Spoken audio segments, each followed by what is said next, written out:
Hey, Aaron. Hi. Hey, Krista told me that you guys had talked and you were both a bit confused about the assignment, which concerns me because last year the students complained about this when we did the same thing. Oh, Blaze is coming in, but hold on. I want to find out what that's about. Hey, Blaze.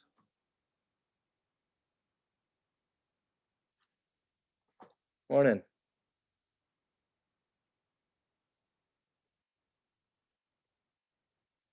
Um, Blaze, I think what I'll do is we've got because we just had the meeting with Jennifer Brown, I think I brought a little bit of cleanup or housekeeping to do with these folks, just to make sure that they understand where we're at.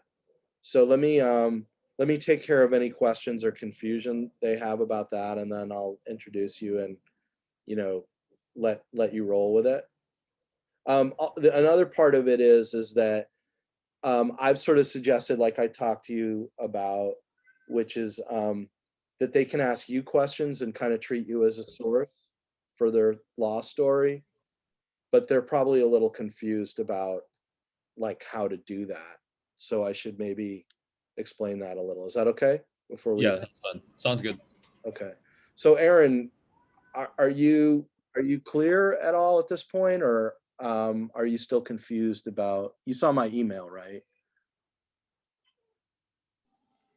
I've been doing more research and I think I'm okay now, but yeah, it'll Okay. be nice to get more insight about it today.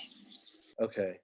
Um, so I didn't realize I was worrying about this, Krista, after we got off. I couldn't remember which folks had actually been exonerated on the Hawaii Innocence Project list and which hadn't. And you're saying Jardine is out, but his case still in the courts? It's still live, isn't that right? Or no? Well, that's what I was kind of asking, like maybe that's the story, because I guess we don't know like what the progress is. I mean, what I do is when I'm writing about an issue, first of all, issues are issues, right? If you're shedding light on something that hasn't gotten enough attention, that in itself gives you a focus for a story.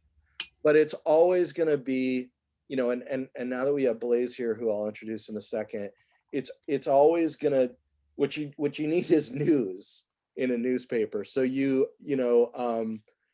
so you're always looking for a news hook. You're looking for the timeliest aspect of what you're writing about. So it would be one thing to write about, and Blaze may be able to tell us like a news peg for the whole sexual, what is it, this STOP, or the sexual predator issue. He may have a news hook, but if you're going to focus it around Jardine, then Jardine would provide the news hook, but we'd have to figure out from Jennifer what's the latest on Jardine for that to work. Do you understand what I'm saying? So, and I think you had said, what was your question in your email to me about that? Well, was Jardine the one with the SOTP, or was that Schweitzer? Both of them. Oh, okay. So you could do a story really about either one, and you have the information from the video about either one. But the Jardine one was it says in the narrative, she talked about Schweitzer in regard to it, and I don't know what's in the narrative for Schweitzer, but with Jardine, it says specifically in 2002 he refused to participate in that program, and I think she talked a bit about that when either you or Charleston brought it up. So I think your question was,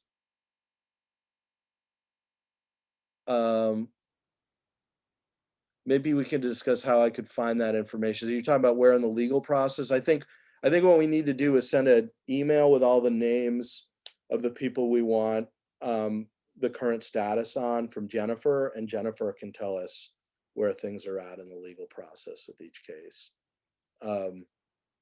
So, okay. So I'm about to introduce Blaze here, but let me just say to you guys, first of all, I want to know you know, I know when I did this assignment last time, the idea of us kind of doing a press conference with a single source, and it was Jennifer, students were confused about the assignment or how you do a story out of that. So I want to make sure there's, you know, there's none of that confusion this time. But also just in terms of what you may want to ask Blaze, I don't know whether he can answer it or not, but you know, Ethan, you're interested in the junk science issue, right? Claire, what are you doing your story about? It seemed like everybody had a story and kind of about a specific person and an issue though that were part of that, right? I was going to do something on the Cordero case, but I'm not completely sure on the specifics yet. Okay, and what did you ask about with Cordero? Do you remember? I was just asking if the guy who like supposedly actually did it was like still on the radar by the police, because like he didn't really have any prosecutions or anything. So this was like a jailhouse snitches, you know, possible issue, right? Like, can that? Because isn't that how they got Cordero, was on jailhouse testimony, basically? So that's kind of a criminal justice reform issue. And you guys are interested in Jardine and the sexual predator laws, where if people admit to being sexual predator, is it sexual predators? That they, you know, that they can get time off or time served or something, but that involves them admitting to being a sexual predator, which a number of these people are maintaining their innocence. So those are three issues. And we have no idea, Blaze, if you know about them, but we know that you don't necessarily cover individual Innocence Project cases per se, but you know, maybe from covering the courts, you know about these issues, right? But having said that, let me introduce Blaze. So this is Blaze from Civil Beat, and he's going to talk about kind of beat coverage with us and about what's going on with criminal justice reform, I think, and then answer your questions about the job. You know, Blaze is not ancient and mummified like me. He's closer to your guys' age, so that's the thing. I want to make sure I'm communicating with all the kids here. Just kidding, you all, but you know, I mean, hopefully, I think you guys would connect. How long have you been? How old, if you don't mind me asking, Blaze? How old are you? I'll be 25 in June. Wow, yeah, okay, so you're pretty young. So you know, not that much, you know, older than you all. So that should be like a strong connection. And having said all that, why don't I hand the floor over to Blaze to talk to you about his job and how he got there. So yeah, thanks guys for having me this morning. I didn't really prepare like much of a lecture for you guys. I don't really like lecturing. I'd rather us talk, but just like a little bit about me first. I went to UNLV after high school. I grew up here and went to Pro City. You know, I was an editor at UNLV's paper, and you know, got a bunch of news clips in college, and then I landed an internship through the SPJ program at Civil Beat in 2017, and then went back to the mainland for my senior year. And then Civil Beat wanted me to come back for a year-long fellowship program that they were running at the time. And then so I did that and kind of just did general assignments for them for my first 6 months. But then around January 2019, a couple reporters left and they had a state government reporting position open, so they promoted me to that, and that's pretty much what I've been doing ever since. And state government's like a really large beat I've found in the past couple of years that's basically covering like, you know, all three branches of government. The legislature is a big one for me, and that's what I'm covering right now since they're in session. But I also cover the administration and, you know, all of its departments. The university's part of my coverage too, and I also write about courts and cops. And so basically, I'm Civil Beat's utility player and have to cover everything. I will say that when I first started at Civil Beat, you know, it's kind of hard getting into beat coverage, as we say, because you're new you're trying to learn the lay of the land, and dealing with the city and state bureaucracies can be the pain in the ass sometimes. And so getting over that initial hump and learning how to navigate everything, I think, is like the first big obstacle. And as you go along in whatever beat you're in, you develop more sources and know where to go to look for documents that can help you produce stories and stuff like that. But do you guys what do you guys want to talk about? Or I can talk about anything. I'm more interested in helping you guys and what you want to know about the industry and how we work on a daily basis.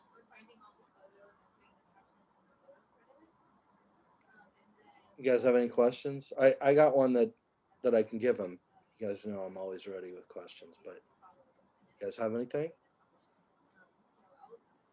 So Blaze, one of the things that I've kind of realized from talking to these guys about beats is, I mean, some of you guys have begun to cover a beat now, so you're getting an idea.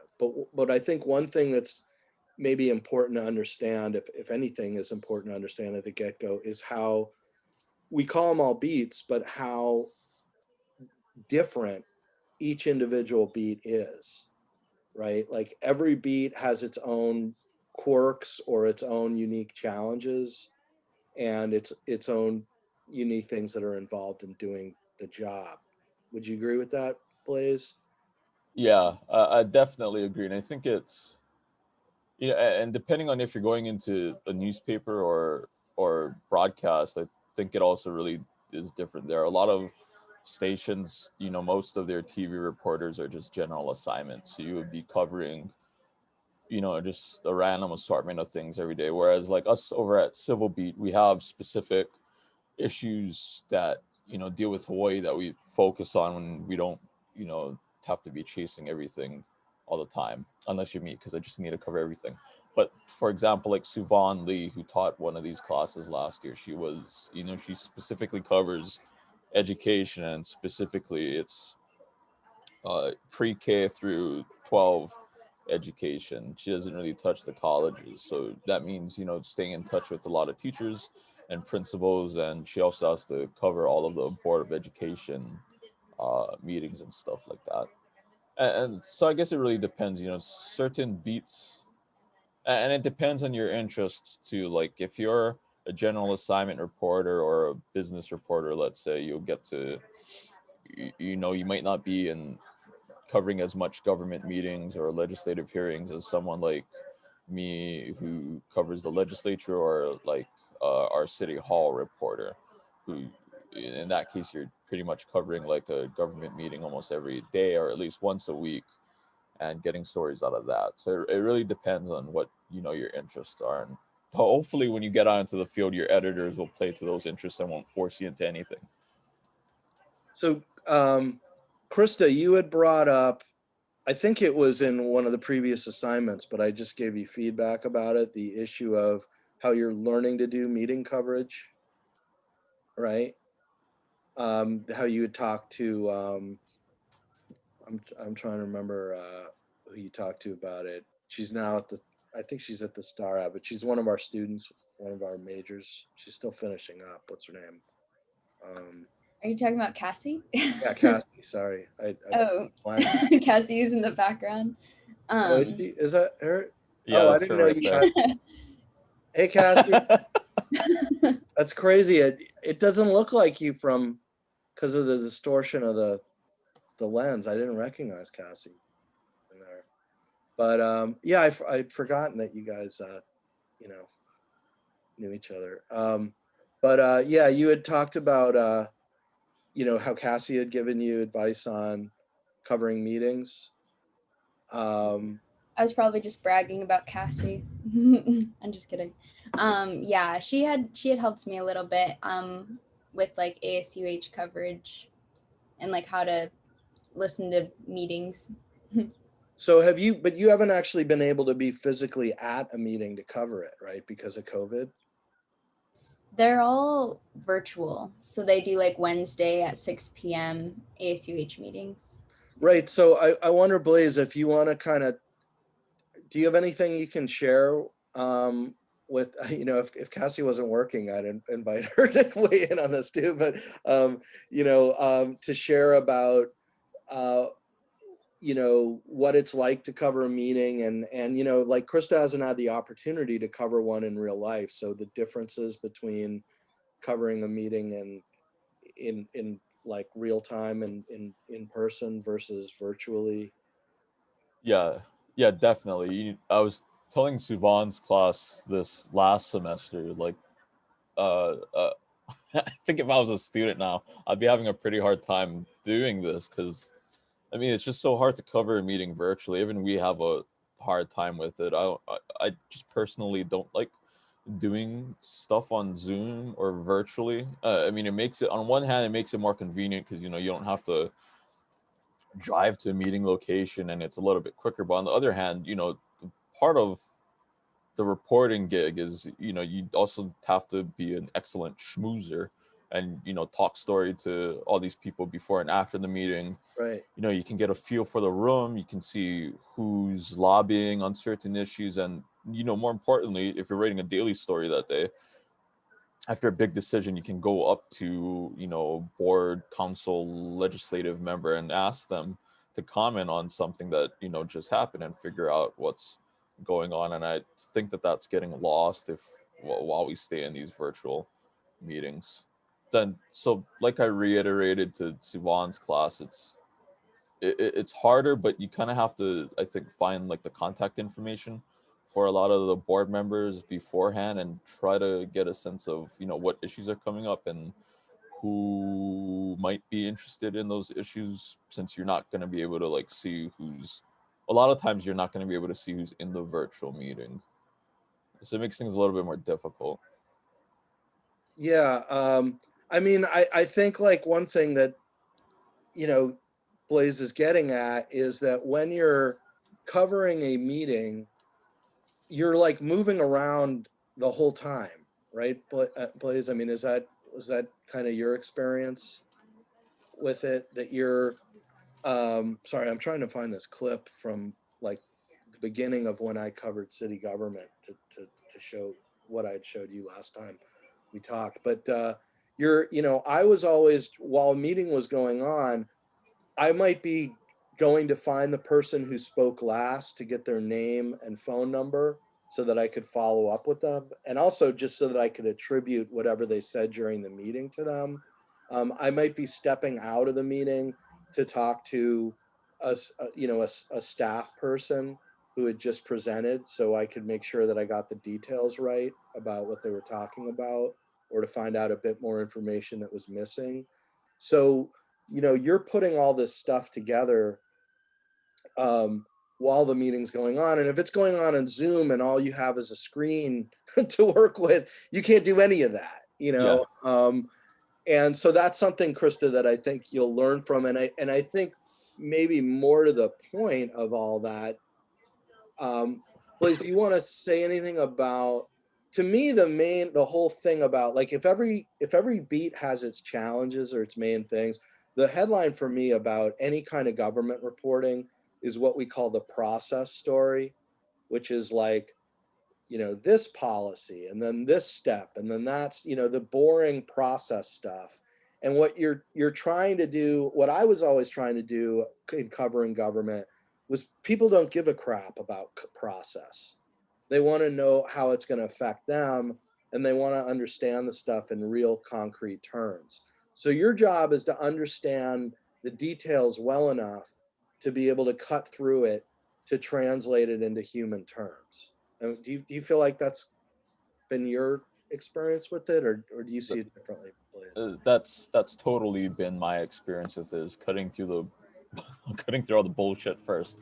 And so like my first beat when I was in college was covering UNLV's student government. So I'd have to go to their Senate meetings every Monday night is when they held it, and it was like 2 to 4 hours every time. And my first couple weeks I was just trying to figure out, what the hell are these guys saying, because the chair gavels Right. in the meeting. The chair gavels in the meeting, and they go through this. Is anybody in the public wishing to comment? Oh no, on to agenda item 1A.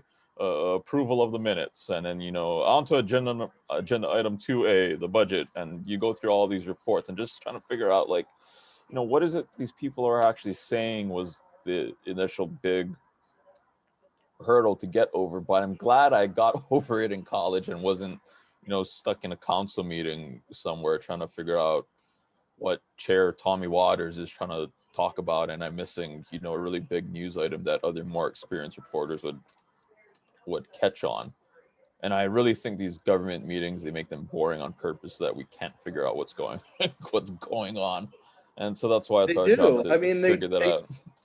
they do it because a lot of times it's people trading over money or property, and they don't want the public involved, and so they'll do things all the time, like they'll actually leave the important discussion that they don't want people to hear about to the end of the meeting, so that everybody, the public's basically left by the time they talk about it, right? Or they do stuff like they make it deliberately difficult to understand for the public so that nobody gets it. I have, I guess, a couple of quick, vivid examples of this now that I'm remembering back, that maybe illustrate it. So first one is, let me just share the screen with you guys so you can see it. This is what I showed Blaze last time. This is the first city government story I ever did. And I think I did it because sometimes you guys will do your best work when you're entirely new to a beat or a subject, because you're going to see it with the eyes of the average person. And that's exactly what you want. You want to be able to see it the way your readers are seeing it. And so like this example, hold on.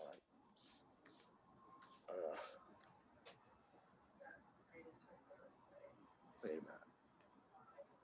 So this is a waitress, right? And the first story I did was just about the fact that, when people come in and cover this stuff, I mean, when they have these meetings, the people who show up at a government meeting are the business owners and the property owners, and people like this waitress, never go to a city government meeting because they're like, well, first of all, I'm working, so I'm too busy to go to this meeting that I have no idea why it's relevant to my life. And second of all, I have no idea why it's relevant to my life. So why do I want to go across town and spend my evening in a boring meeting? And so as a result, what you get is you've got the business owners, the property owners, and the politicians like hashing out all of the local affairs. And you've got people like this whose interests are never represented. There's no waitress or person at the meeting saying, hey, wait a minute, this is going to totally screw me over if you change the laws to be this way or that way.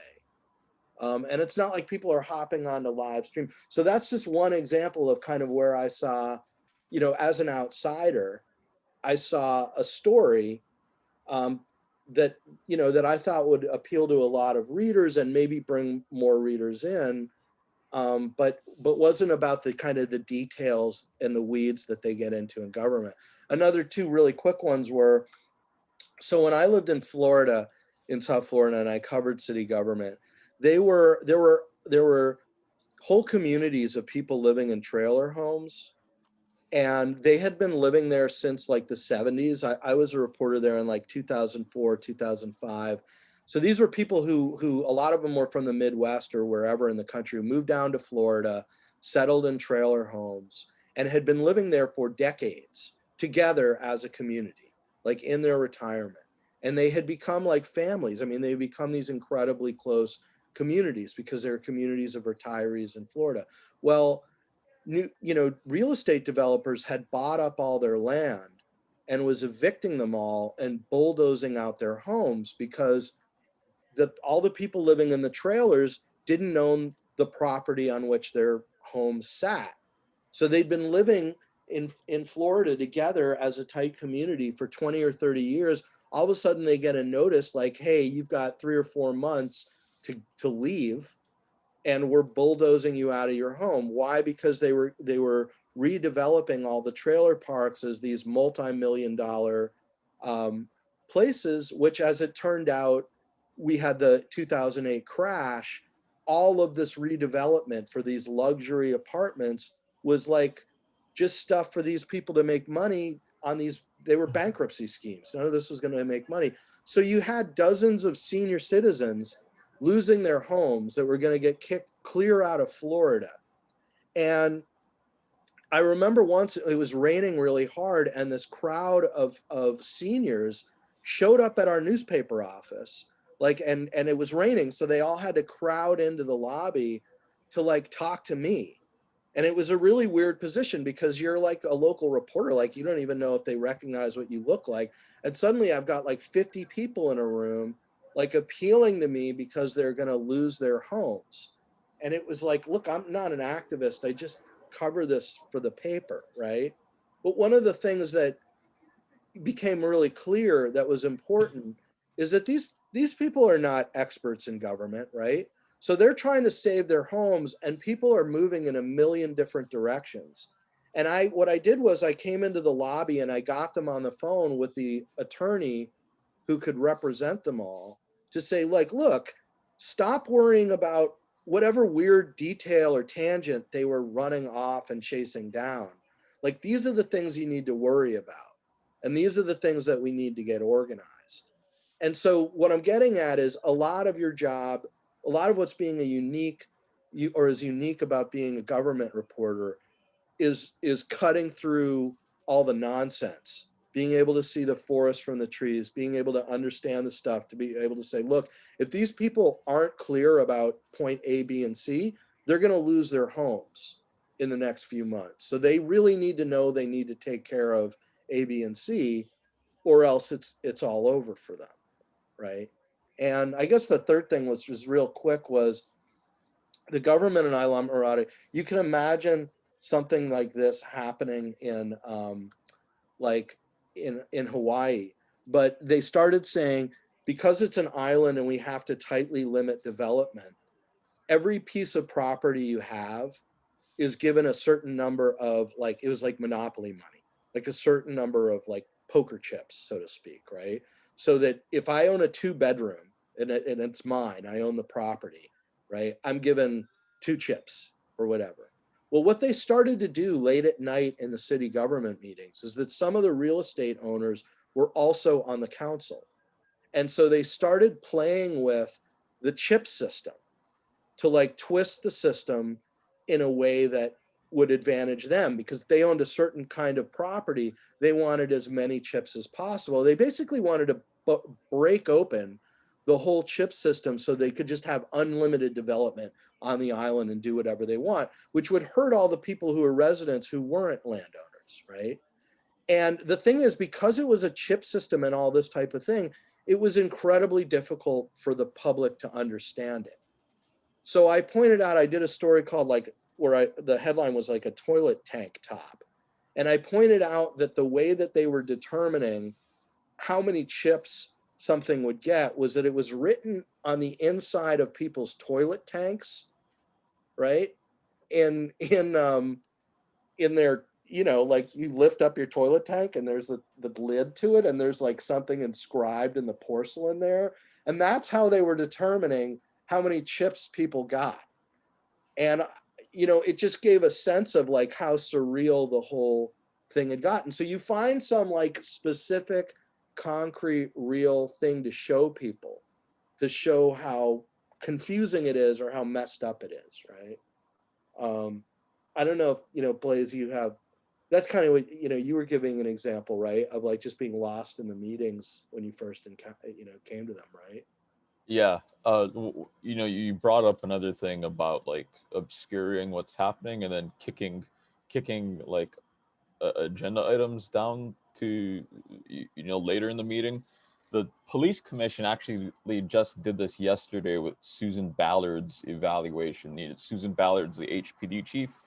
Her eval was supposed to be the first thing on their agenda, but they kicked it until like all the way at the end, in hopes that the media and the public would leave and then they wouldn't see how they evaluated her. Obviously, all the reporters stuck around and reported on it, and then those were the stories that ran this morning. But that's just like another example of these government commissions trying to obscure things and make it hard for you.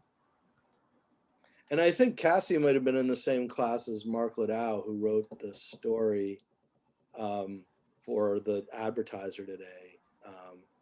He's one of our majors who wrote the story for the Advertiser about Ballard's hearing that appeared in the paper this morning.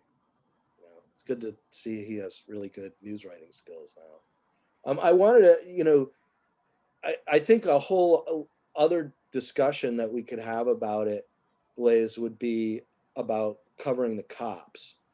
And as a cops beat. And I do want to talk about that, but I feel like if we just keep talking and they are sitting there listening, it's hard to pay attention when it's just all us all the time. So maybe the thing to do is let's shift. I do want to get back to this idea of cops coverage and talk to you guys about it, because we are covering law and cops this week. But before we go off into another thing like that, let's see if do you guys each want to ask a question of Blaze related to your stories? Or I can help you all out, but see if you can come up with a question for him related to what you talked to Jennifer about on Tuesday. So does anyone want to start? So Blaze has covered these things from a statewide issue. He knows the issues. He's not going to know the individual people, I don't think, right, that the Innocence Project is focused on. Am I right about that, Blaze? Yeah, I'm not familiar with any of the cases. I saw the names on the Google Doc that you put together, but I'm not familiar with any of their cases. Right.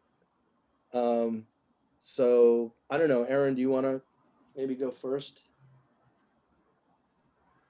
I can start. So I'm looking at a case that I'm looking at involving bike safety in Hawaii. But do you have any thoughts about that or anything? So, like, did someone get run over by a did a It was a biker get hit hit by a and car? run. Yeah. And then the guy is in jail for manslaughter or for homicide? Something like that. Yeah. But it also involved, I think, rape and homicide, I think. So is the accusation that that he deliberately hit the guy on the bike? Yeah. Okay, well that affects it too. Do you know anything about I don't know how these have been handled, Blaze, like how fatal accidents involving bikes have been handled, or what's being done to sort of protect people who are on bikes? I'm not too. Is this a case the Innocence Project took on, or is this Yeah, just and it's on Big Island. And so Aaron, what I would do, just kind of as a way to think about how to deal with situations like this, like, you're going to talk to someone who has a general knowledge about the issues. You got some information from Jennifer. I would prepare for something like that by going back and listening to what Jennifer had to say, what you originally were interested in, the details of the case, and then say, and I'm not surprised you didn't do this in this case, but I'm just, sort of coaching like how a good way to kind of prepare for a situation like this would be, is that you then, you review everything you've got and you say, is there something specific that I could ask Blaze that he'd be able to shed light on here? Because I think one of the problems is Blaze may know something about it, but unless we're able to be more specific about what we need to know from him, it's not going to ring a bell. You know what I mean? Charleston, can you think of anything? Which case were you dealing with again? Cordero? No, the one I had asked about was about Jardine, because the one thing about that was I think it was I think it's called SOTP, the sex offender treatment program. How he missed bail for 2 times because he refused to take the treatment program. So I guess maybe a question from that is, how often does that occur with anyone that is facing, a similar situation? Sorry, that's another program I'm not familiar with. Yeah, no good, no So- worries. Yeah. So at this point, what I would do with Blaze is I would say, so we're asking about these really in the weeds specific things that are on our radar, right? Because we're looking at, Schweitzer or Jardine or whoever, but like to him, this is like these are like coming out of nowhere, right? So then we can pull back, and we know he's covering criminal justice reform.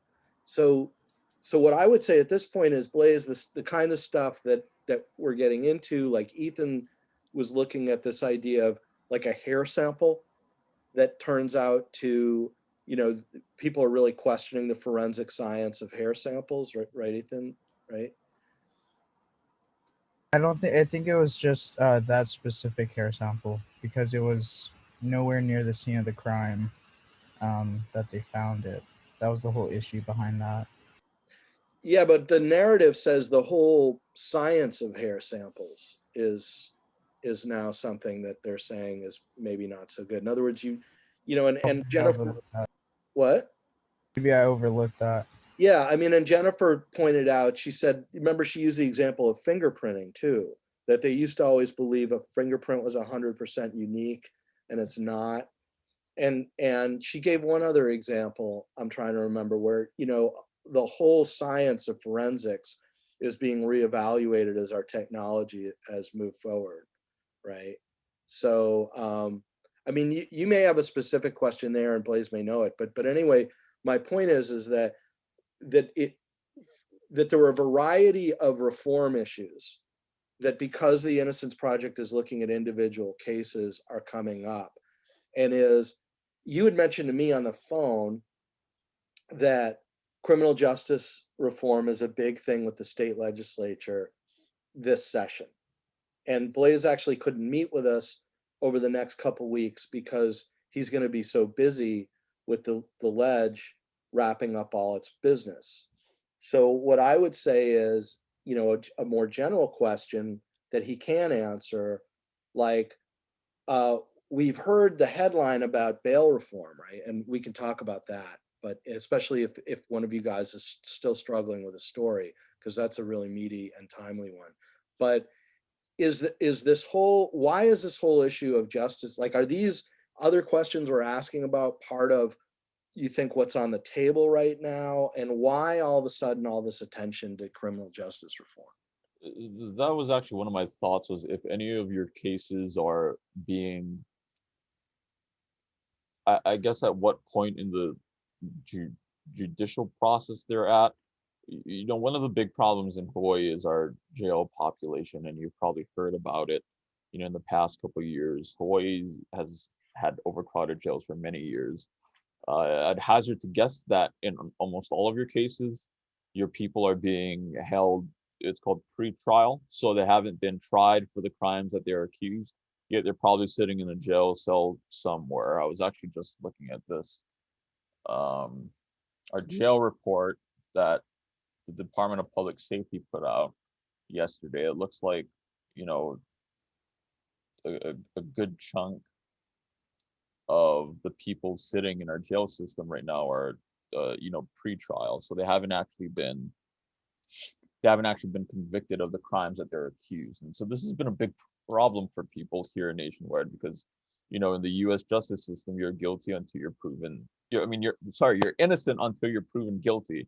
But if you're holding someone that hasn't been tried yet, it's kind of like you're guilty until you're proven innocent. And I'm guessing that, if the innocence, I'm not sure that the Innocence Project jumps in this early, but No, I'm guessing that a lot. Oh, sorry. Go ahead, John. Well, they do. I mean, they're involved in Okay. bail reform, and they're involved with criminal justice reform generally. But their cases, these people have mostly been around for years. It takes so Oh, okay. long. These are Innocence Project cases, so they're wrongful conviction cases. So these people have been like, it's the other end of the system, right? It's the people who have been sitting there where things really went off the rails a long time ago with their trial, and they've been waiting year after year after year for some justice. So it's kind of, there's the both ends problem of this justice Okay. system, I guess, where you've got the people who are just coming in, getting thrown into jail somewhat indiscriminately, right? And there are disadvantages we can talk about, but there's the other. But I guess my question was, if you wanted to give them maybe a quote or something for their stories about the fact that there's been all this criminal justice stuff going on nationally with Black Lives Matter, and all the fights over that, and there was criminal justice reform that people were lobbying for under during the Trump years, right, where he had made some criminal justice reform. So this has been going on, but then we have state issues that are also coming to a head. So I guess the question that you can maybe address is, do you get a sense that national concerns, national issues, and local issues are sort of all coming together at once this April with the legislative session?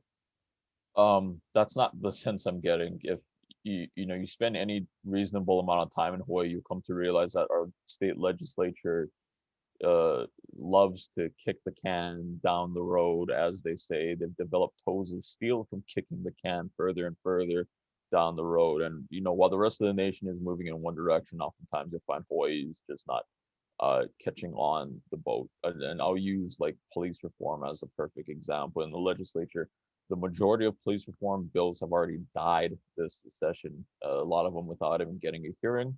They're thinking of banning chokeholds, banning military equipment, and none of those bills are making it. That's just to give you a sense of like the complacency in the legislature. In regards to criminal justice reform, there was if you guys haven't looked at this, you probably should, just to get an idea generally of what's out there. These two task forces, uh, in 20 in December of 2018, they came out with these reports. They're called the HCR 85 task force and the HCR 134 task force. And the HCR 85 report basically laid out, they spent years studying prison systems all over the planet, and they came out with these recommendations that said that Hawaii has to move from a a jail and prison system that's punitive to one that's more rehabilitative. Something like Switzerland, where you set up a bunch of social service programs in and outside of prison, and you can prepare people for after release. And Hawaii, it just follows the traditional American system, where if someone is convicted of a crime, you lock them away for XX many years, and then you let them go on their own recognizance afterwards. And that's proven not to, work. The HCR 134 report also is the one that, made a lot of recommendations for pretrial reform and the bail reform and all that stuff that's happening in the ledge now. But, I'd say generally the legislature's not tackled these issues head on, or they will tackle something, a smaller issue that doesn't really do much, that they can then just hang their hats on and say, well, you can't say we didn't do anything. So you guys, does everybody understand, like, he actually gave you some really good quotes and also some good information that I think everybody in here could use for their story. Do all of you guys understand how you would use it though? No? Okay, so think inverted pyramid, right? You're writing, like Charleston, you're writing about Jardine, right? So first thing you want to know is from we need to still get this from Jennifer. What's the status of Jardine? Like, do you even know if is he out of jail? Yes, as far as when I was reading, he's out of jail, and I think he won a case against. I think it's in Maui, the cases. So he won a case against the Maui County, and they had a settlement. I think it was like 7,500 or maybe more than that. And how long ago did that happen? Is that still news? Not too sure. I gotta go check the date on top of that. So is he like free and clear of everything, or is there still stuff going on with him? He should be free and clear and everything. Yeah, I guess the only thing that from that story that was specific that I might write about was just the fact that the SOTP, because on last class she had mentioned that there's been a lot of issues with that, and she was saying that she was hoping someone might be able to write a story on top of that. So I might. Okay, that's a little bit challenging to find a news hook for him if he's been out for a while, and it's, you know, I mean, you guys, like, in an ideal world, if you guys were fully professional reporters, what would you do to tie that story together? He's been out of jail for a while, so you can't simply send an email to Jennifer to say, what's the status of the case, because the case is over with, right? So what would you need to do if you weren't just going to drop the story, go, oh, I got all this interesting information about the program and how it relates to this story, but I don't have any information about what's new with the case. So I guess would you just drop the whole thing, or what would be your options to tie that story together at this point? Good question. So did he win, like, did he bring a wrongful conviction suit against the state or county and won? Is that what happened? I think so. I'm not too sure. I have to read more into get the full details. I just know he won a settlement against Maui County. Well, what about what his life is like now? Civil Beat did a story. I mean, this guy that Civil Beat profiled was still like in the process, but you know, the hook of the story was like, you know, this guy is having to work all these odd jobs because he was wrongfully convicted of a felony because he was participating in a drug sting gone awry, and so that, even though there wasn't anything really happening in the case at the moment because it was stuck in the courts, somewhere in the court system, it was kind of like a, you know, that's how he got into it, is like he has a hard time finding work and his life's kind of screwed up because the police botched this drug sting, basically. So I was hoping one of you guys would say that. So maybe to find a point on it, he said, I would wonder what his life is like now. How would you know that? How would you find that out? Well, if I could somehow get in contact with him, that would. Exactly. Exactly. That I didn't want to, Blaze, you kind of gave up the ghost on. I'm glad you did, because we weren't. No, but we gave everyone an opportunity, right? But you guys, this has to be like in your bloodstream, like thinking this way, right? Like, I know you guys are sort of thinking, Dr. G, you want us to do this story assignment, and I don't really understand, but at some point, like, I have to leave the ball somewhere and you guys have to pick it up, right? Like, you have to go, oh, I'm missing a news hook here. I have all this good stuff. So what you've got already that you've been handed on Jardine is you've been handed an explanation for the whole program and how it's a broader issue and why it's a broader issue from Jennifer. You've got a quote now from Blaze saying, is this part of a whole movement of criminal justice reform that's part of forward progress in the country? No, like, it's not. Like Hawaii is maybe moving forward with certain initiatives this legislative session, but like, Blaze said it, I don't have to rephrase it. You guys have the quote, right? I'll put up the video and you guys can pull it off the video. But although you should be taking good notes, right? You shouldn't be relying on recordings because you guys have to learn how to turn this stuff around on deadline. But he gave you a really good quote about seeing this in the whole context of changes in Hawaii going on right now. So you can use that. It's got to be in the lower paragraphs. Would you agree with that, Blaze? Like, would you use a quote like that for a story like about Jardine and this whole thing? Or what do you think?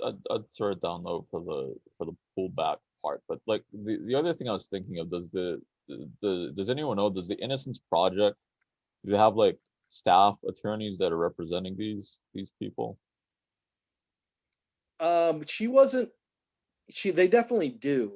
They Okay. work a lot with students, interns, and then you know, they're kind of housed in the law school, but she wasn't really specific about like kind of who invests the work. I mean, I don't know if they have a whole paid staff. They are a nonprofit, but I'd imagine a lot of this is done on more of a volunteer basis. But they definitely are efficient about moving things. They dive deep, into the legal work, and they're efficient about it. So that's a good question. Yeah, because like the issue, like I feel you're running into is in each of your cases you're diving into really esoteric parts of Hawaii's criminal law and criminal procedure. And I think if you're able to get in touch with the staff attorney that's handling the case directly, they could help you like untangle the ball of string of what's happening, especially this far along, like dealing with the hair sample example. That's a really narrow part of the law, and there's case law that they have to deal with too. So kind of getting like the Cliff Notes version from whoever's handling the case directly might help out, so you guys don't have to spend days researching it on your own. Right. And, part of the thing that we did talk about with Jennifer this week is that, like, one of their directors is, I think, Ken Lawson or whatever. And this is the second time that they've had people reach out to us. And I've always CC'd him because he's one of the directors every time I've requested an interview. They always make Ken Lawson like available to talk to you, Blaze, when you call him. But they've never made him available to talk to these guys. And so that gave me an opportunity to point out, this is where beat coverage comes in, y'all. Like, this is where, when you keep working with these sources, you win them over and you get more access. So if you want to talk to the specific Hawaii Innocence Project attorney, now maybe after we've had this initial conversation with Jennifer, you could follow up with an email with her and say, hey, listen, is there a specific attorney assigned to this that I could talk to get some more information? And now that she's played the gatekeeping role, and seen you working on the story, she may open that door. But that's a lot of what they're running into, right? Did you want to say anything about that aspect of beat coverage, just of getting deeper access to things, Blaze? Yeah, and even if they don't want to talk, like give a quote on record, I think even just seeing if they'll be up for talking on background, and you can tell them just so like you have an understanding of what all is happening in the case, that make them feel more comfortable with talking to you if for whatever reason they don't want to. That's what we do a lot in the professional world is, if someone's sketchy about going on record with something, we'll just ask them to talk about it on background so that we know what's going on, and then later we can come back to them and say like anything you want to put on the record. But that's assuming that you don't really need them on the record, and it's more just to figure out what's happening. Right. This would be a good example of where you probably don't need somebody on the record. You just need a deeper or a better understanding of it, right? You want to be careful about anonymous sources in general, but for something like this situation, it's good to have people on background, right? So you can get a fix on it. Let's see. All of these are quote unquote obscure in that sense, I think, Blaze, but I'm trying to think of who we haven't touched on yet. Like, Krista, did you have a question for Blaze regarding what you're interested in at this point? I don't know. I guess like I don't know like what kind of records you've looked at regarding the prison system, but I'm just trying to find, like, I can't find much on Jardine in regards to records. So like how would I access, or how could I get like more information on the cases? What was she charged with or accused of? He He was accused of, no, it's okay. Of the, I want to say the like the rape situation, and then the like holding a knife to a woman in Haiku Village. So, you know what, Blaze, this would actually be an excellent time. This is one thing we haven't covered this semester, which is really what Krista's asking about, is how you work the court system. Online, how you access court records and all that kind of thing. I covered that with them last year when, I forget his name, but the news director of Hawaii News Now came in and he walked them through, he brought up the website. Are you able to do that with them? Yeah, I'm actually on it right now. I was trying to find a link that I could slide in the chat.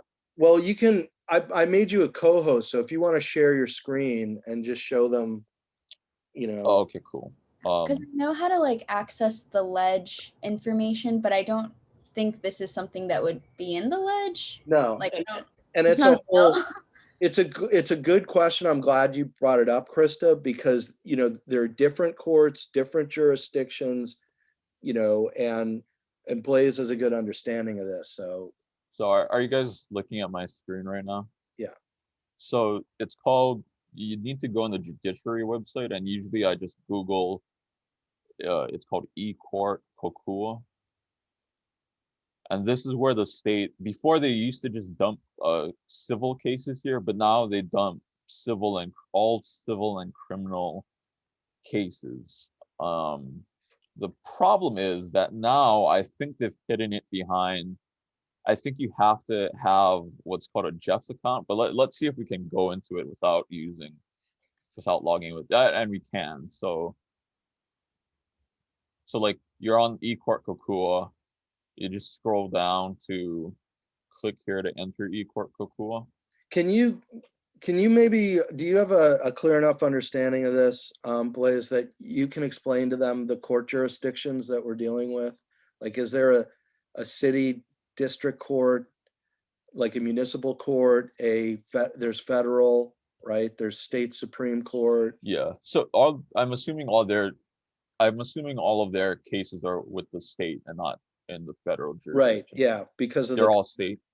I would think they're all homicides, right? Or they're all serious crimes like that. Okay, I would think. So I would think they're all state law violations. Like they're not going to be, none of them are federal, right? You guys, none of these guys were like arrested by the FBI or anything like that. Okay, so yeah, if your cases are all state, you'd go to this eCourt Kokua. It typically you need a login that's from a company, and then it helps you pay for things. But I think you can search court records for free.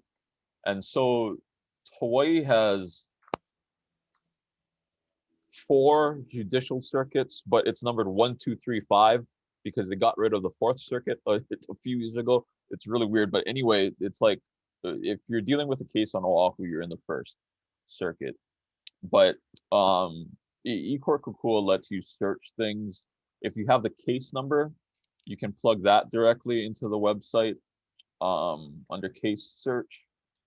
If you know the person's name, you can. Alvin Jardine. Sorry? Yeah, I put it in the chat. Oh, okay. And if you know the party's name, you can also search. You can also directly search for the person. The thing about the party name is once you find it, they'll pull up like every single time this person was in court. So like if you typed in my name, it'd bring up like whenever I got traffic tickets or parking tickets or whatever. If you bring up an attorney name, it will bring up every single case that the attorney has represented someone in. Can we try just typing in there? Can you type in Jardine Alvin? See what we get. Alvin like that? His last name is Jardine. Oh, like that? With an E at the end. Jardine. And then Alvin. Alvin.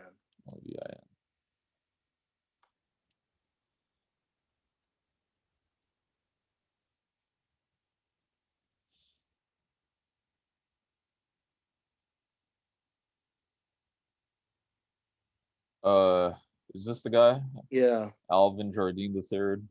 Mm-hmm. Yeah, so this is also like when we're covering cops and like you're trying to pull someone's rap sheet. As we say, this is how you can figure out like what all they've been accused of or charged with. in the past, you know, however many years.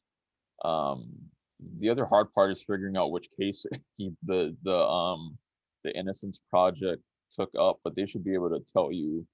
Yeah, And because you're not. ask, yeah, and ask them for the case title and number, because that way you can like search for it later. Yeah, 'cause look at all these.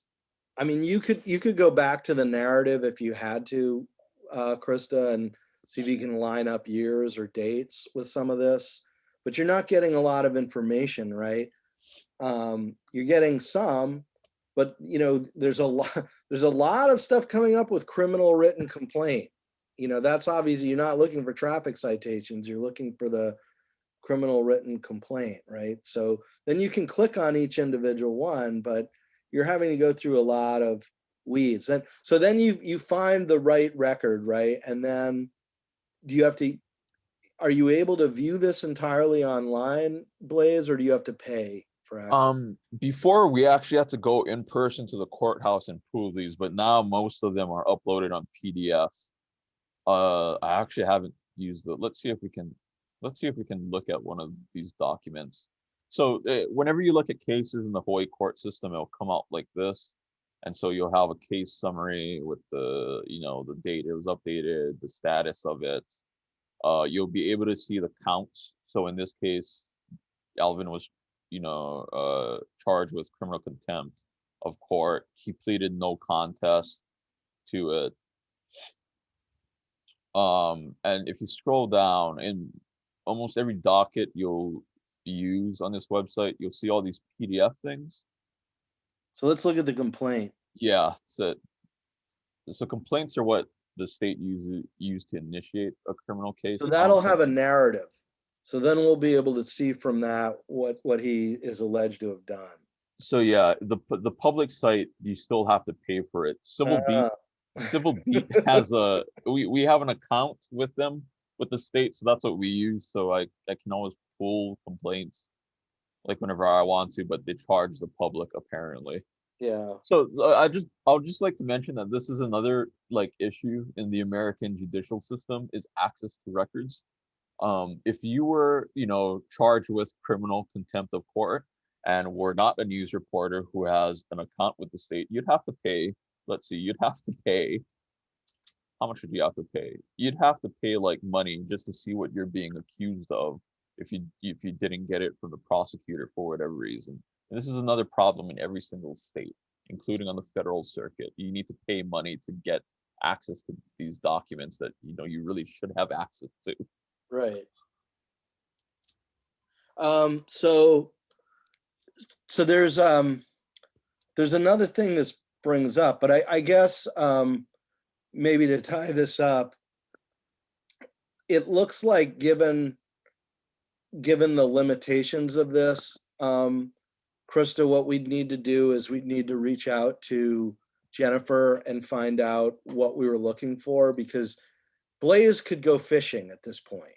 If he couldn't reach Jennifer in a timely manner, he could start pulling up these different things, and you know, it might take him an hour, but he could find the records that he was looking for. You'd have to pay $2 for every missed hit that you know, so you don't want to do that. So yeah, I think given our limited access, I mean, it is the kind of thing I wonder if the journalism program could pay to have Civil Beat's access. Like would the Civil Beat pay an annual fee or something? I hope we do, because I download a shitload of documents from the court website every day, and if we're not, I'm spending like $500 a day on these things. Yeah, I'm not sure how we set it up. Actually, I think we set it up directly with the judiciary, and we have an account with them that just charges automatically. Right. Actually, I think a year ago we did get a subscription, and it was a couple $1,000 because we were just downloading so much stuff. We figured it would be cheaper in the long run. The other thing you might be able to do is like Google and see where there's been news coverage, and then you could then you could line up the dates with the court information here. You guys see what I mean? So does that answer your question, Krista. Now, I like I said, when you're dealing with courts, this stuff can get complicated because there are always different court jurisdictions. Like, is the state Supreme Court a different website? The state Supreme Court's actually the same website that you can use eCourt Kokua to look at state Supreme Court cases. Okay. But federal is going to be different, The right? federal court's a different website that you'd also need to use. And I think for the federal court, you need an account to even look at things because it's like 10 cents a search. Wow. Okay. And then there's municipal court or district court, which do they have anything that's newsworthy much, or is it all misdemeanor traffic? Only if you're trying to like figure out what someone was charged with previously. But the municipal the local district courts are also on this eCourt Kokua website. Oh, it is. Okay. Yeah. Because like if you were, it might be relevant if you're covering any kind of city cop stuff, like COVID enforcement, or people getting busted for marijuana possession, stories like that.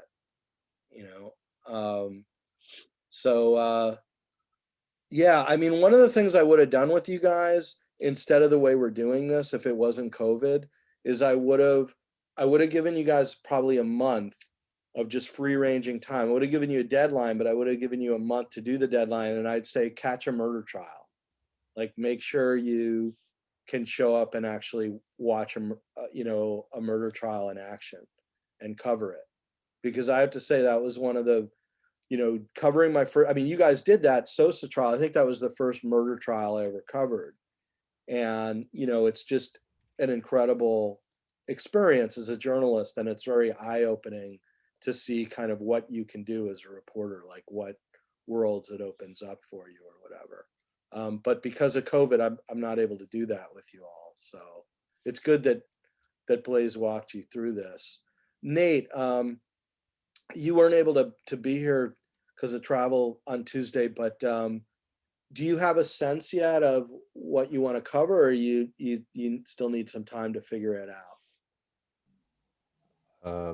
I still need a little bit of time. Yeah, I mean, I'm just having a little bit of trouble, like, I guess in a in a 2-day turnaround. Oh Finding no, these. it's not due. You got to get your third beat story in this week, but you guys, the law story isn't due until next week. I thought this was. No, story. they're just coming for you to do the interviews, but you have a third beat story due, right? Just look on La Lima so you don't get lost with this stuff, because these guys are showing up this week, and I wanted you to ask questions, but your story on Jennifer and on interviewing Blaze isn't due until next Friday. Huh. Okay.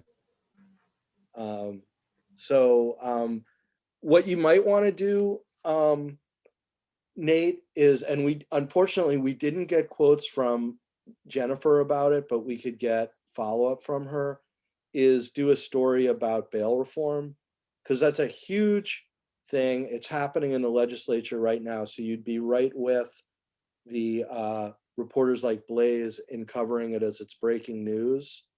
And Blaze could talk about it now, give you some quotes for your story. And there's plenty on the internet about it that's really interesting, that Civil Beat's already covered. It's a really good issue. The only reason why I didn't kind of make a big thing of it with Jennifer is that none of you guys were zeroing in on it. And I didn't want to just all hand you all one story and make you do that one. But we easily could have just done bail reform because it's such a big issue, right? So are you interested in that, Nate? Sure. So this would be next week, Friday. I would need the story. Yeah. So so Blaze will give you a quote. What we can do is we can follow up and ask Jennifer.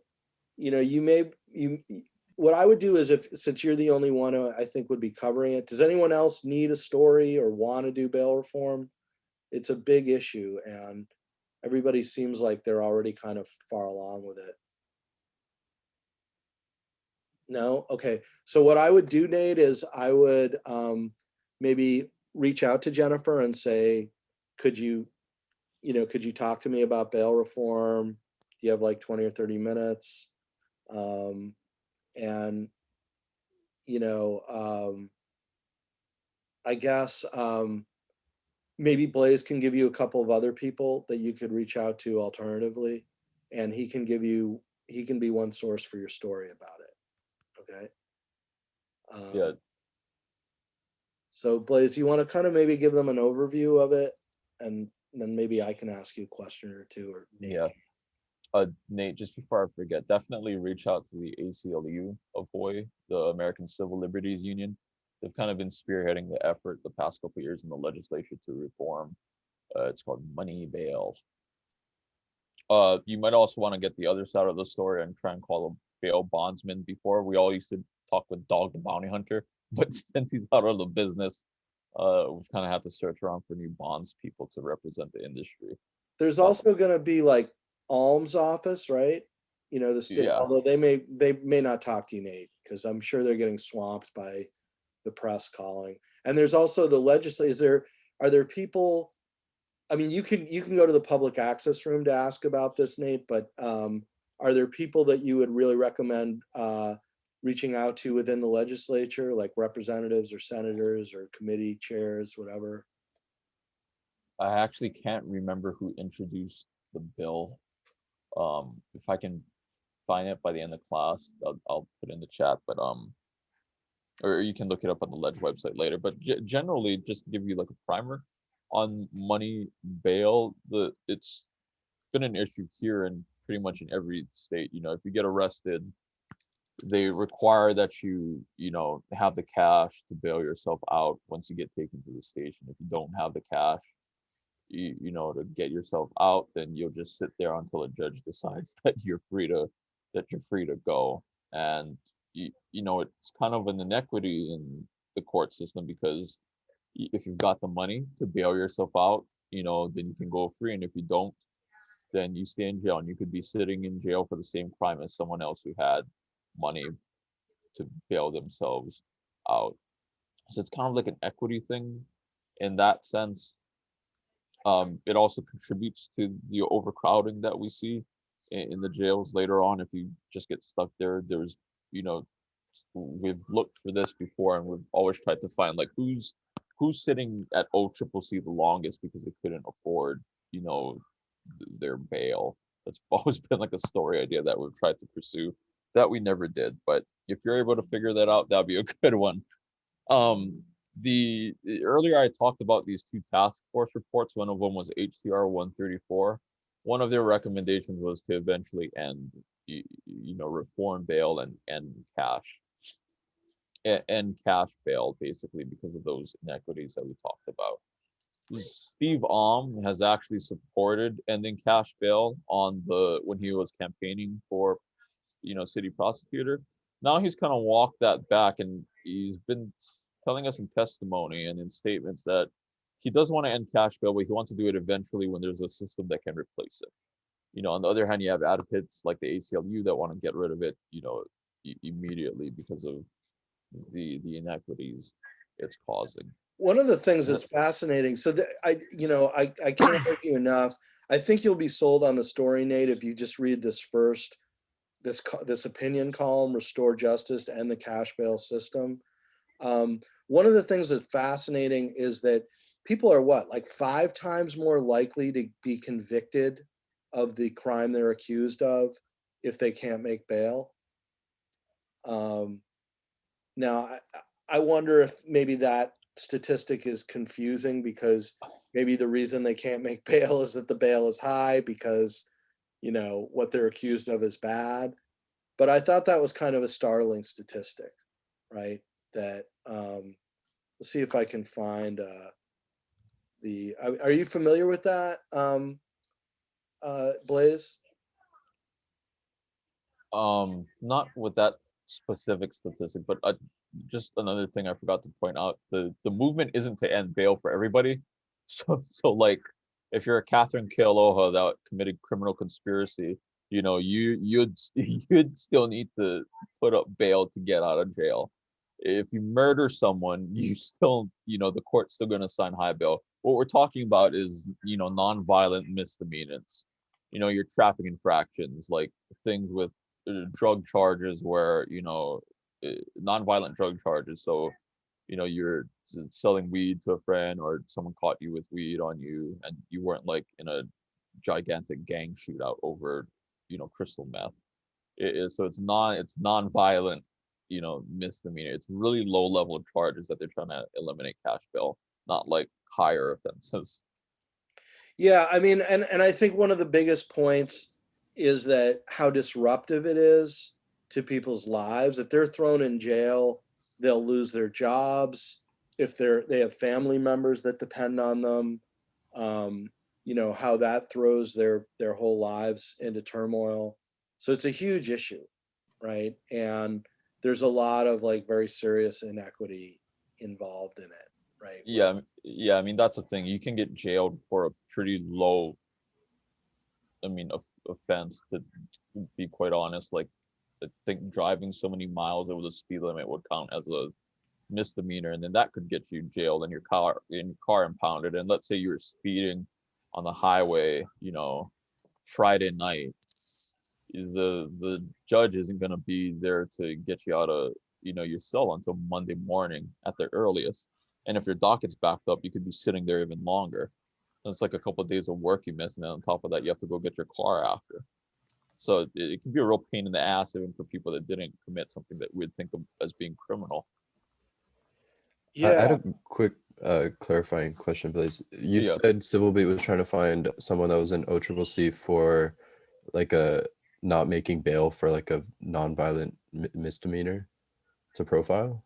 One of the ideas that we've always thrown around in the newsroom, because bail keeps coming up in the legislature, we wanted to see if there was a way to find the person who has been sitting in the county jail the longest, only because they couldn't pay for their bail, and like see how long they've been sitting there and what they were accused of. Because our hunch was that they've been in there for months possibly, and then they were charged with like criminal property damage number 4, which is like knocking down a stop sign or something.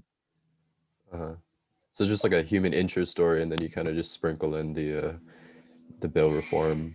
Yeah, kind of exactly. We've never logic. gotten around to doing it because we couldn't figure out the methodology of how we'd go about sifting through all those cases to identify that person. But it's something that we've thought about before. yeah, that's a good idea. That would be great if you could figure that out. Yeah, if you can figure that out, that would be a great story. To interview them, you would have to go to OCCC or just get the information on them to do some kind of anecdote. To interview people in prison, you guys probably won't be able to do it within this semester because you have to like be able to get in contact with them first. So you need to write a letter to them, letting them know like, hey, I need to get in contact with you, because you simultaneously have to file like I forgot what the form's called, but you have to make a filing with the Department of Public Safety so that they can approve you for phone calls, and then you could call the person. But that takes, from what I've heard from the other reporters, it takes forever. Okay, yeah, I probably won't be able to, but maybe I could find just a case and talk about that instead of actually talking to the person for this assignment. Yeah, I'm wondering if there are other. You have any advice for him, Blaze, on an angle that I think what Nate's asking is there an original angle? If everybody in the state is all over this story, how can he get in on it and do a unique story? Is that kind of part of what you're interested in, Nate? Well, I was just yeah, I mean, he brought up the profile of, I mean, I thought that was interesting, but I Yeah. think if Civil Beat doesn't have the resources or time to do it, I don't either. So just trying, yeah, I guess trying to find a unique angle. I think the hook is like what's going on in the legislature right now, because they've had, I actually, now I have the bill number, I just remembered, I think it's Senate Bill 1296, SB 1296 is the new bail reform bill, if I'm not mistaken. And the news hook is that that's moving through the ledge, and we'll see where that goes. And on the bill page, you're able to find like testimony there. So maybe you might be able to find like one of the advocacy organizations, and they might, know someone whose life has been put on hold because, they couldn't make the bail, and you could turn it kind of into like a human interest story on, their problems and issues with getting whacked with a, petty offense, and then now, I don't know, they lost their job, lost their livelihood or something like that. I'm not sure what you'd find. It's also, Nate, a big enough issue that you could take on just one piece of it and focus on it. And that in itself would be a story. To give like 3 quick examples, the first one that I've already mentioned, I just put in the chat, right? That's a startling statistic. So a national study found that defendants who are detained for their entire pretrial period are 5.41 times more likely to be sentenced to jail and 3 times more likely to be sentenced to prison. I mean, 5 times more likely? Seriously? That's extraordinary. And then that raises the question of why. Again, is that because the people who do serve, that shows us something about the severity of the crime, and that's why? I mean, it may just be able to be explained away, but that's really interesting to me. Another thing would be to focus on the damage it does to people's lives to have to serve time in jail because they can't afford to get out. You could do a human interest story on that without finding the person with the most amount of time, on jail before trial, right? Just talk to a couple of people who have, now that still would be a challenge, is finding those people and getting them to be willing to talk. But it wouldn't be as hard as like the Guinness Book of World Records of who served the longest time, right? And then the other thing is that there's different, and this is more processy. So granted, but it's a good example of what we're talking about, where when you cover government, you deal with complicated things, and then you've got it's your job to make them simple and understandable to the public. So there are different versions of the bill, right? So you focus on some aspect of what the fallout would be of one version versus another. So you get a little bit into the sausage making of the law stuff, and focus that way.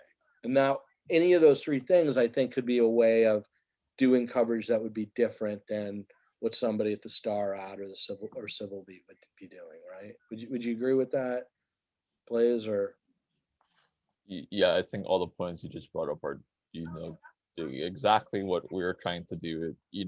And this is for all your stories.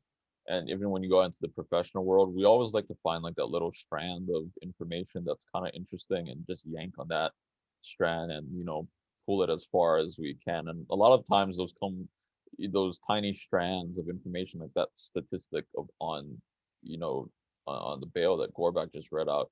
If you pull on those strands long enough, a lot of times you can develop them into pretty interesting stories that no one really like looked at. so everybody on here has been way polite. I didn't realize we went 8 minutes over, but that's because I love being in class with you all so much. I know you guys, the feeling may not be mutual, but I really enjoy my time with you all, even if it is virtual. And I really enjoyed having Blaze with us this time. I hope you guys did too. I hope we did we get to everybody? Did everybody get a question? Claire, I know I didn't call on you, but I wasn't sure if you had one or not. Did you? Okay. So Blaze, if they have any follow-up, anything we didn't get to, because we talked a lot in sort of general stuff about beat coverage, but can they reach out to you maybe? Yeah, I'll drop my contact information in the chat in case you guys need to like reach me for anything. Okay. Sorry, go ahead. I was gonna say, did you do a lot of cops coverage, like where actual police beat stuff? Not in like the night cops sense that most newspapers do, but usually I was like the go-to guy whenever police shot somebody, except for on Monday because I was out of the loop and working on other stories. But typically we don't. But like, Civil Beat's a little bit different because we don't really cover breaking news like that. It's just that we put attention on police shootings because it's, a police shooting. Cops are the only people that can legally, go out and shoot someone else. And so we think that there should be, a lot of public attention whenever they exercise that authority. Okay, so I do kind of want to talk to you guys about the cops beat as a cops beat. We didn't quite get to it this week, even though it was our law week. So I'll try and fit that in when we get a chance. But I think it's on Tuesday we'll have both Rob DeMello for sports and Vince Ball. What is it? Do you know his last name? Aaron. He's the like associate athletic director for UH, and he's going to be doing, so you guys can interview him again, which again you'll have a couple weeks to get the story in. Okay, so the law story is due next Friday. Vince will be on with Rob on Tuesday, but your story on that won't be due until 2 weeks from now. Okay, but the thing we all agreed on, if you recall, was the handling of athletes in university athletes with their own image. And I didn't know this. Did anyone else know that this is actually an issue now because it's before the Supreme Court? So this is actually before the Supreme Court. Vince didn't mention that when he suggested the story to us, but I'll try and find some resources about it ahead of class. But that's what we should all maybe be asking Vince and also Rob about, since you guys sort of said that was the story you're most interested in. Yeah. And we can also talk to them about sports coverage and those other issues they mentioned, like renaming the arena, Simplify or whatever. And what was the third story? Opening up games for the spring, which actually would be a really good story now. Also considering all these football players at UH have come down with COVID, right? So that's a good story that you guys could cover live with them as well. All right. Does anyone have any questions before we break up? Okay, thank you so much, boys. You were awesome. Do you see Christina at all?